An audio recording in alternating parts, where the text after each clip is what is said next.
Day 29-এ ব্রেকফাস্টে আছে একটা রুটি, দুটো কাঁচা লঙ্কা আর গাজর দিয়ে বানানো পনিরের তরকারি।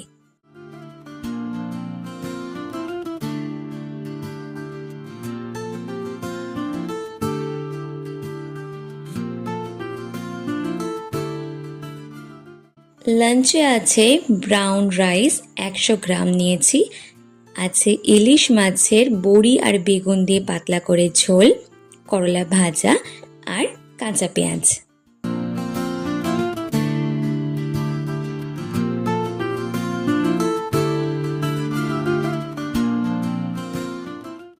ডিনারে নিয়েছি একটা প্রোটিন স্যালাড, যার মধ্যে নিয়েছি পনির, রাজমা সেদ্ধ, গাজর, টমেটো আর কাঁচা লঙ্কা।